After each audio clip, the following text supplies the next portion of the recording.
Okay, let's unpack this. The digital world truly is shifting under our feet. It's not just about the big, flashy cyber attacks anymore, is it? But also the clever, often unseen ways these threats are blending into the background, constantly adapting. Indeed. And what's truly fascinating, maybe a bit unnerving, is how rapidly sophisticated attacks are accelerating. They're targeting not just our data, but our very ability to, well, recover from an attack. And then, yeah, on a more personal level, we're seeing increasingly subtle, almost hidden methods for tracking our personal data, Yeah. often right under our noses, even when we think we're being careful. Right. So today, we're diving deep into a stack of recent cybersecurity reports and analyses from the Hacker News. These all dropped mid to 2025, our mission, to really extract the most impactful nuggets of knowledge, maybe some surprising insights from these sources. So you can be not just well-informed, but genuinely resilient in this ever-evolving digital landscape. Okay, first up. I've been hearing chatter that ransomware isn't just about encrypting files anymore. Has it really gotten more insidious? Oh, it absolutely has, yeah. Here's where it gets really interesting. Today's ransomware attacks are strategically targeting backup infrastructure before they even touch your production systems. Wow. Yeah. Imagine an intruder cutting your escape ropes before they even try to lock you in a room. This is a critical shift because it immediately cripples a company's ability to recover, which vastly increases the odds they'll end up paying the ransom. So it's like a checkmate move, basically, disabling your undo button before they even make their first move. What are these attackers doing specifically to achieve that? And what are the common mistakes companies make that leave their backups exposed? Precisely. It's about removing the lifeline. Threat actors are meticulously engineering these takedowns. They're disabling backup agents, deleting snapshots, modifying retention policies, encrypting any network-accessible backup volumes they can find, and even exploiting vulnerabilities in those integrated backup platforms. Their goal isn't just to deny access, it's to erase the very means of recovery itself. Erase it entirely. Yeah. And the most common weaknesses we see, usually inadequate separation and a lack of offsite or crucially immutable copies. If your local snapshots or backups are in the same environment as your production systems, well, attackers can easily discover them, encrypt them, delete them. Without proper isolation, backup environments are highly susceptible to what we call lateral movement. Lateral movement, right. For those less familiar, how should we visualize that? Like moving sideways in the network. Yeah, think of it like this. An intruder gets past your front door, and then they can just walk through every other room in your house without needing a new key for each. That's lateral movement. It lets them find and compromise your backups once they're inside your network. And they have a few primary techniques for this. They often exploit Active Directory, or AD, to escalate privileges and gain access to backup systems. Ah, AD. Always a target. Always. They also perform virtual host takeovers, using misconfigurations or vulnerabilities in, say, hypervisor code to control virtual machines, including the ones hosting your backups. And then there are Windows-based software attacks exploiting common services, known behaviors for entry points into backup software. Finally, they routinely target high-severity CVEs, common vulnerabilities and exposures, to breach backup hosts before patches can even be applied. It's opportunistic. Okay, and what about cloud backups? Lots of companies feel safer moving things to the cloud, right? Is that a safe bet? Well, that's a common misconception that can actually be incredible. Right, it's like putting all your eggs in one basket, then putting that basket inside the very coop you're trying to protect it from. Exactly. That's a great way to put it. Okay, it's easy to get lost in the tech side, but what about the human element, the most vulnerable link, maybe? We've seen a surge in sophisticated social engineering attacks lately. Absolutely. And this brings us to the, well, notorious cybercrime group known as Scattered Spider. They're also tracked as UNC 3944. They're infamous for their incredibly advanced social engineering tactics. And what's really concerning is that recent reports indicate they've even forged an alliance with the Dragon Force ransomware cartel. Wow, teaming up. Yeah, it signals a deepening of their capabilities, combining skills. So what makes their approach so effective? What's their trick? Their tactics are particularly insidious because they prey on trust and, well, human nature. They impersonate employees, they deceive IT support teams, and they cunningly bypass multi-factor authentication, MFA, through psychological manipulation. Real cunning psychological tactics. They're described as native English speakers, which gives them a cultural fluency. That helps. It makes their phishing and phone-based attacks alarmingly effective. They don't sound foreign or use awkward phrasing. Their targets recently, major U.S. insurance firms, Google Threat Intelligence Group actually issued a specific warning for their help desks and call centers. They also prioritize managed service providers, MSPs, and IT contractors. Why? Because compromising one gets them access to many downstream customers. Exactly. It's a truly efficient way to scale their attacks. Mandiant also notes they often single out large enterprise organizations aiming for those bigger paydays. Okay, this raises an important question. So for the IT pros who are literally on the front lines dealing with this, what's one piece of advice, maybe something counterintuitive, that's proving effective against such a, well, cunning adversary? It's maybe not counterintuitive, but it requires unwavering discipline. You need to enhance authentication across the board, enforce rigorous identity controls, implement strict access restrictions, boundaries to prevent privilege escalation and that lateral movement we talked about. But the crucial, often overlooked, last line of defense is this. Help desk personnel must be thoroughly trained to positively identify employees before resetting any accounts or granting access. Don't just take their word for it. Absolutely not. This human verification step may be a simple phone call back to a known, trusted number. That's key to thwarting their psychological tactics. Don't assume. Verify every time. Okay, we've talked about the cunning criminals, but what about the shadowy world of nation-states? Their methods are equally devious, right? Often leveraging surprising avenues to achieve their goals. That's right. And what's fascinating here is the sheer creativity involved, sometimes bordering on the bizarre. The U.S. Department of Justice recently announced the seizure of over $7.74 million in crypto and digital assets, directly tied to North Korea's global IT worker scheme. It's tracked as WageMole, or UNC 5267. The primary goal, and it's chilling, is to evade U.S. sanctions and bankroll their weapons programs. So this isn't just traditional espionage, it's like state-sponsored financial operations. That blurred the line between geopolitical threats and, well, your everyday company hiring processes. How do they actually pull this off? It's quite an elaborate setup. These North Korean IT workers gain employment, often at U.S. crypto companies, using entirely fake identities. And get this, they're often aided by AI tools like OpenAI's ChatGPT to bypass due diligence checks during hiring. Using AI to beat the screening process. Exactly. Once employed, they launder their illicit gains back to North Korea, sometimes through a network of intermediaries. A key aspect involves recruiting facilitators to run what they call laptop farms. Laptop farms. Yeah, clusters of company-issued laptops used remotely from Asia. This helps enable video interviews and launder the proceeds. There's also a noticeable shift towards abusing bring your own device, or BYOD, policies. Makes it harder to track. Laptop farms. That paints quite a picture. Are these workers all doing the same thing, or is there, like, a hierarchy? Good question. We generally distinguish between two types. There are revenue IT workers, or ITW. They're less privileged, primarily focused on simply generating money for the regime. Then you have the malicious IT workers, or MITW. They go beyond just revenue. They might extort victims, sabotage servers, steal intellectual property, or even execute malicious code. So some are just earners, others are active attackers. Right. We've seen instances where individuals using fake personas were linked to significant heists, like a $6 million theft at the crypto firm Delta Prime back in September 2024. The evidence uncovered fake domains used for phony references, even Google Translate being used for falsified job references, shows the lengths they go to. And what's truly sophisticated is their covert, multi-layered remote control system for these laptop farms. They leverage low-level network signaling, stuff like ARP packets. ARP packets, the address resolution protocol. Yeah, messing with those basic network requests. They combine that with legitimate collaboration tools like Zoom. They use custom hidden communication channels, a WebSocket-based C2, and even automate Zoom settings like auto-muting, hiding participant names, invisible screen sharing. It's all to achieve stealthy remote access at scale, potentially using tiny devices like Raspberry Pi Zeros hidden somewhere. Wow, that's elaborate. It is. And there's also a complementary campaign called Contagious Interview, also known as Guozengang, that specifically targets developers to gain unauthorized company access, likely through similar social engineering means. Okay, so what does all this mean for other organizations? Or even for individual users like you listening? We're facing this barrage of sophisticated digital threats, and now AI is really being thrown into the mix. It means the game is constantly changing.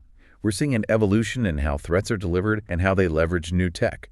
For example, there's a new phishing campaign by an APT group called Silver Fox, targeting Taiwan right now. They use incredibly convincing phishing emails, impersonating government or business partners.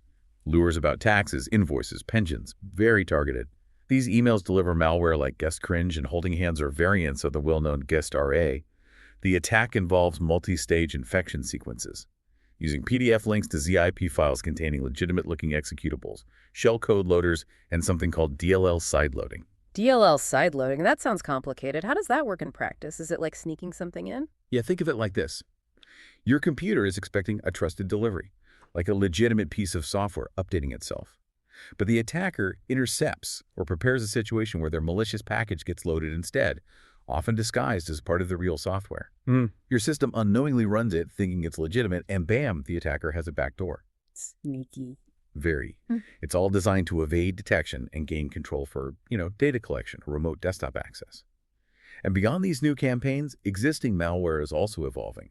We've seen well-known Linux malware families, NoodleRat, Winty, SSH Injector, PygmyGoat, AcidRain receive significant code updates, which tells us they're under active development and very much in use, particularly targeting cloud environments now. And then there were these critical AI-related vulnerabilities popping up. A new zero-click AI flaw, dubbed Echo Leak, was discovered in Microsoft 365 Copilot. Zero-click means you don't have to do anything. Zero-click in Copilot. That sounds bad. It is. Imagine your smart office assistant, Copilot, which you trust with all your files, could be tricked by just a specific phrase or syntax in an email. An email you don't even need to open into broadcasting your confidential documents to an attacker. And it does this using Microsoft's own trusted services like SharePoint and Teams against you. So the tool designed to help becomes the leak. Potentially, yes. We're also seeing the token break attack technique. This can bypass large language model or LLM safety guards and content moderation rules with just a single character change in the prompt. Very subtle manipulation. Research also shows that replay attacks are becoming an effective method to bypass deepfake detection. Basically, re-recording deepfake audio through various speakers and microphones makes the spoof samples appear authentic to detection systems. So deepfake voice calls are getting harder to spot. Exactly. This directly impacts the risk of phishing attacks using voice cloning. And finally, watch out for bogus websites impersonating popular AI tools like OpenAI Sora or DeepSeek. They're distributing malware. Stuff like Browser Venom, which reconfigures your browser to force traffic through attacker proxies, and SoraAI.lnk, which is a Windows information stealer. Okay, let's shift gears slightly. Something that might hit closer to home for many of us. Remember WhatsApp being marketed as this super private, super secure messaging platform? I do. And look, for personal messages, calls, and statuses, it largely still is. It maintains that end-to-end encryption. However, Meta Platforms has indeed started showing ads on WhatsApp, specifically on the Updates tab, through that Stories Like status feature. Ah, the status tab. Yeah, this actually comes after a 6-year delay. They first announced it back in 2018. So privacy first with ads. How does Meta claim to square that circle? Seems contradictory. Well, Meta claims these ads are built with privacy in mind. They really emphasize that your personal messages and calls remain end-to-end encrypted. They state they only use limited information to serve ads. Things like your country, your city, your language setting, the channels you've followed, and how you interact with the ads you actually see there. However, and this is the critical part, Meta will use ad preferences from across your Facebook and Instagram accounts. If you've opted to add WhatsApp to the optional account center, it's off by default, but if you link them... Ah, so the linkage is key. It is. The information collected then includes country code, age, device info like language, general location, your activity on status and channels, and crucially, your activity on other Meta apps like Facebook and Instagram. Now, they do reaffirm they will not sell or share phone numbers with marketers, nor will they tap into personal messages, calls, or groups for ad targeting. That's the promise. WhatsApp also states it removes or alters personal info like phone numbers before sharing data with Meta to prevent individual identification. They say they only suggest ads to people who share broad characteristics, so they claim they're not reading your DMs, but they are connecting the dots across their platforms if you let them link those accounts. Okay, this leads us to a fascinating and maybe unsettling realization. Even when we think we're being careful, using a VPN, private browsing mode, there seem to be these hidden ways our data is being tracked anyway. It's like finding out your secret diary actually has a tiny transparent window on the side for everyone to peer through. That's a perfect analogy, yeah. Beyond the common knowledge of cookies and standard ad tracking, companies now employ some really sneaky technical tricks to track you.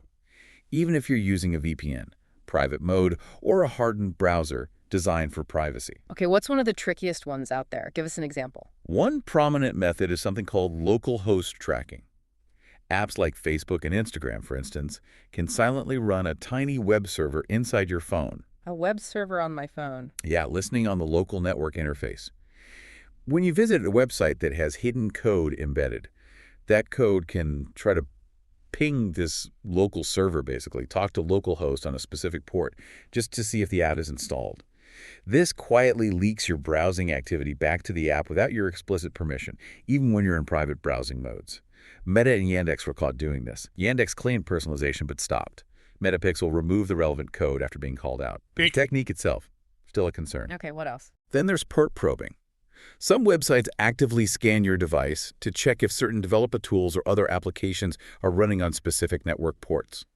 Common ports are like 3000 or 92222, often used by development servers. Why would they do that? Well, this seemingly innocuous scan can reveal what software you use, maybe hint at your job, like if you're a developer, your device type, or just your general activity. Imagine a website subtly trying to figure out if you're a designer because it detects Photoshop-related tools running. On mobile devices, another sneaky one is invisible deep links. Some websites silently test if popular apps like Twitter, PayPal, or maybe even your banking app are installed on your phone. They do this by triggering invisible deep links, links that try to open the app. Invisible, so you don't see anything happen. Right. If the app opens momentarily or even just responds in the background, the website learns that you have that app installed. This is often used for profiling or sometimes even for highly targeted phishing attacks later on. And finally, don't forget browser cache abuse. Methods like using e-tags or service workers can effectively fingerprint your browser. They create a persistent identifier that can keep you identifiable even across private tabs or after clearing cookies. So private mode isn't truly private sometimes? It's not always the silver bullet people think it is. It's like leaving unique digital crumbs everywhere you go, even if you think you swept the floor. This is a real eye-opener. Okay, so what can you, our listener, actually do to protect yourself against these less obvious forms of tracking? It sounds like we need to be incredibly proactive, maybe a bit paranoid. Proactive, definitely. Maybe a healthy dose of skepticism rather than paranoia. There are actionable steps you can take. It's not hopeless. First, maybe the simplest. Uninstall apps you rarely use, especially those from the big platforms. Less installed means less surface area for tracking. Digital decluttering. Exactly. Second, use privacy-focused browsers like Firefox. Combine them with robust ad blockers like uBlock Origin. Yeah. And importantly, enable settings like block outsider intrusion into LAN if your browser or blocker offers it. That helps fight that local host tracking. On mobile, consider hardened browsers like Bromite for Android or Firefox Focus. And actively block background data usage for apps using tools like NetGuard or similar firewall apps. Control what talks to the internet when. Lastly, make it a habit. Regularly clear your browser storage cache, cookies, the lot. And maybe explore using temporary or containerized tabs like Firefox's multi-account containers to isolate your browsing sessions from each other. Okay, that's helpful on the personal tracking front. If we connect this all back to the bigger picture, the ransomware, the state actors, the tracking, how do we become more resilient in the face of all these complex threats, whether we're an individual or a major organization? Well, as we touched on earlier, cyber resilience truly starts with backup security. You need that safety net. But the old gold standard, the 3-2-1 backup rule, it's just not quite enough anymore. Not with ransomware specifically targeting recovery capabilities. We now need to adopt what's being called the 3-2-1-1-0 backup strategy. A 3-2-1-1-0 strategy. Okay, that's quite a mouthful. Break that down for us. What do the extra numbers mean? Right, let's unpack that. 3 copies of data, that's the classic start. 1 production copy plus 2 backups. Critically, focus on image-based backups capturing the full system. OS, apps, settings, data. This allows for complete recovery, things like bare metal restore or instant virtualization. Ideally, use dedicated backup appliances, physical or virtual, preferably built on hardened Linux to minimize their own attack surface. Okay, 3 copies. Got it. 2 different media formats. Store your backups on 2 distinct types of media, like, say, local disk and cloud storage. Yeah. Diversifies the risk. Makes sense. Don't put all backups on tape, for example. Exactly. 1 offsite copy. This is crucial for protection against physical disasters. Fire, flood, or site-wide attacks. Needs a physical or logical air gap. The classic offsite rule, still vital. Still vital. Now, the new additions. One immutable copy. This is key for ransomware. At least one copy must be stored in immutable storage, usually cloud-based. Immutable means it cannot be altered, encrypted, or deleted, not by ransomware, not even by a rogue admin, for a set period. Like data frozen in time, untouchable. Precisely. Think of it that way. Yeah. And finally, zero errors. Your backups must be regularly verified, tested, and monitored to ensure they're actually error-free and, most importantly, recoverable. Because a backup that hasn't been tested Is basically just hope, not a plan. A backup you can't restore from is useless. And to make this strategy truly effective, you must harden the environment where your backups actually live. It's not just about the copies themselves. Deploy your backup server in a secure, isolated network segment, a secure LAN, to limit accessibility. Restrict access using the principle of least privilege. Use role-based access control, RBAC, so local domain accounts don't have admin rights over backup systems. least privilege. Always good practice. Fundamental. Segment backup networks. No inbound traffic from the internet should be allowed. Only allow outbound traffic, and only protected systems should be able to talk to the backup server. Use firewalls for network access controls. Use port-based access control lists, ACLs, on your network switches. Deploy agent-level encryption for the backup data itself, ideally with unique user-generated keys, not default ones. Disable any unused services and ports on the backup systems themselves to shrink the attack surface. Enable multi-factor authentication, MFA, preferably something strong like biometric for all access to the backup environment. No exceptions. Keep those backup systems patched and up-to-date, just like production systems. And don't forget physical security.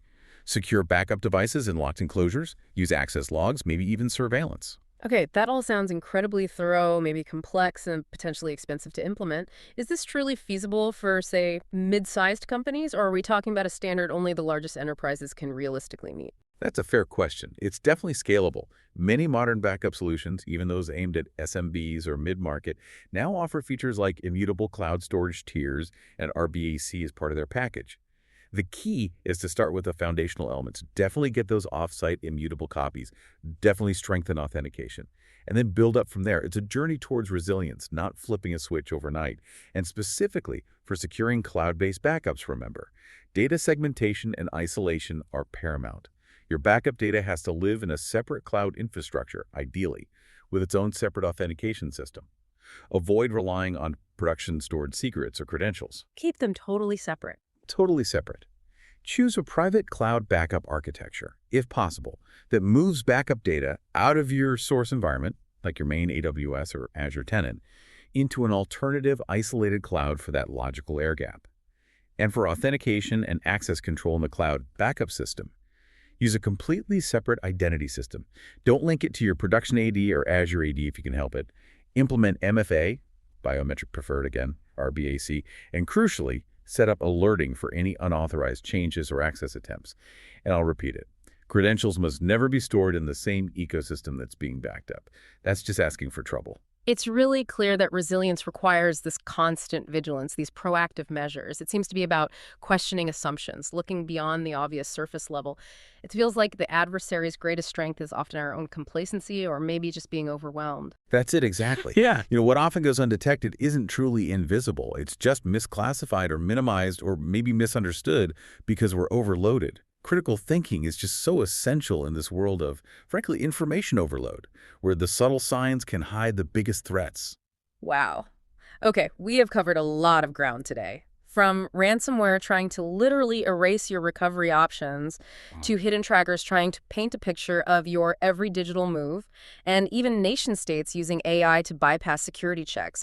It's a truly complex landscape out there, but hopefully with knowledge like this, you can navigate it better. Absolutely. And knowledge is always most valuable when it's understood and, more importantly, applied. There's always more to learn. And considering these multiple angles, these different perspectives, it really enriches our understanding of the threats we face. And it really begs an important question for you, our listener, to maybe think about. In a world where both digital attacks and these tracking methods are getting so sophisticated, so hidden, how much of our digital security and privacy truly relies on our technical defenses, the firewalls, the software, versus our own vigilance? Our willingness to question what's happening behind the scenes. Is it really about better firewalls, or is it about better instincts, better awareness? Consider that. Because the cost of dismissal, of just assuming things are fine, it's definitely rising, especially when the adversaries, whether they're criminals or trackers, are actively banking on us ignoring those subtle signs, banking on us trusting without verifying. Some serious food for thought there. Thanks for joining us on this deep dive. Stay curious, stay informed, and we'll catch you next time for more insights.